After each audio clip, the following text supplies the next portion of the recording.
بعدين نيوزيلندا ايه يا ابني؟ نيوزيلندا ايه يا ابني؟ انا اخر معلومات عن نيوزيلندا السمنه النيوزيلندي وده اللي حصل فعلا. احنا عملناهم معامله السمنه النهارده يعني احنا النهارده عملناهم معامله السمنه سيحناها. هي دي نيوزيلندا اللي احنا نعرفها، غير كده ما نعرفش. للتاريخ يا مصريين. والله العظيم صعب، انا عارف صعب علينا والله ان احنا نقعد كل ده عشان اول فوز لينا في كاس العالم، بس في ظروف كتير واحداث كتير. بس عايز اتكلم على كام نقطه كده سريعا يعني.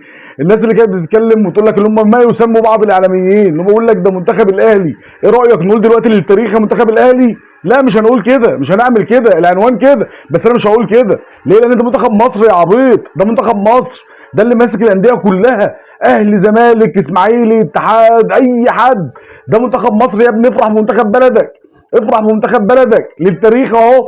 منتخب بلدك بيفرحك وبيشرفك، افرح يا ابني وسيبك بقى من الجو ده بقى، وسيبك من الحاجات الغريبه اللي انتوا عايشين فيها في دماغكم الغريبه دي. افرحوا بمنتخب مصر. منتخب مصر اللي عمل انجاز النهارده الحمد لله. اتاخر كتير قوي بس ليه اسباب كتير قوي واحداث كتير قوي.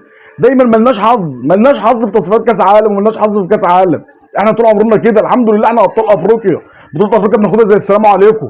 لكن كاس عالم وتصفيات كاس عالم من ايام ايه؟ اللي انا شفته بعيني 2002 لازم يحصل حاجه في الاخر والسنغال تصعد بدالك، 2006 كوت ديفوار تصعد مكانك بدل ما انت كنت مدغدغ الدنيا، تيجي 2010 الجزائر برضو لها نصيب عالي عليك، 2014 غانا، 2018 حتى لما صعدت كان معانا مدرب فته ولا لعبنا كوره ولا عملنا اي حاجه خالص. بس بنقول الحمد لله، قدر الله ما شاء فعل. بعدين نيوزيلندا ايه يا ابني؟ انا اخر معلومات عن نيوزيلندا السمنه النيوزيلندي وده اللي حصل فعلا. احنا عملناهم معامله السمنه النهارده يعني احنا النهارده عملناهم معامله السمنه سيحناها. هي دي نيوزيلندا اللي احنا نعرفها، غير كده ما نعرفش. قدام المصريين ما تسلقش، ما تسالش، ما تروحش، ما تجيش.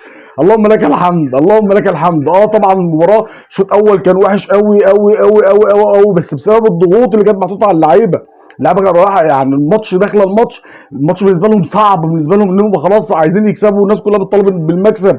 اللهم لك الحمد، اللهم لك الحمد. الشوط الثاني كان رايق وبص، وكل حاجه حلوه عايز تقولها قولها، كل حاجه حلوه عايز تقولها قولها بقى. وكل اللعيبه رجاله يا ابني، انت وهو رجاله، وهتكملوا بعون الله.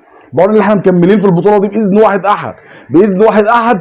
للناس اللي بتتريق علينا ان ده مثلا اول فوز لنا في بطوله كاس العالم، ان شاء الله اللي بعده هيبقى الثاني وهنكسب ثالث ورابع ان شاء الله، نوصل لابعد نقطه باذن الله لابعد نقطه.